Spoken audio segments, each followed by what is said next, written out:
ఆలయాలకు సంబంధించి ఇప్పుడైతే సోషల్ మీడియా వచ్చిన తర్వాత కొంత హిందుత్వానికి సంబంధించిన అవేర్నెస్ నడుస్తుంది. అందులో కొన్ని ముఖ్యమైన అంశాలు ప్రస్తావిస్తున్నారు. సరే, అది గమనించని వాళ్ళు, నా వీడియోలు ఫాలో అయ్యే వాళ్ళ కోసం కొన్ని ఎక్స్ప్లెయిన్ చేద్దాం అనుకుంటా.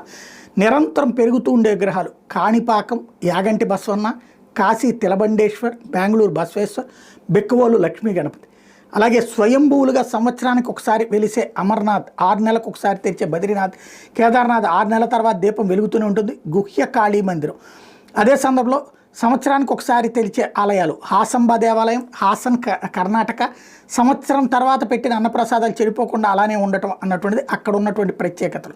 12 ఏళ్లకు ఒకసారి పిడుగుపడి తిరిగి అతుక్కునే బిజిలి మహాదేవ్, హిమాచల్ ప్రదేశ్లో ఉండేటువంటి ఆలయం. స్వయంగా ప్రసాదం తినే కేరళ శ్రీకృష్ణ దేవాలయం, బృందావనం రాధాకృష్ణ సేని మందిరం. ఒంటి స్తంభంతో యుగాంతానికి గుర్తుగా ఉండే పూణే కేదారేశ్వర్. ఇక్కడ వేసవేడిలో కూడా నీరు చల్లగా ఊరుతుంది. రూపాలు మారే ఉత్తరాఖండ్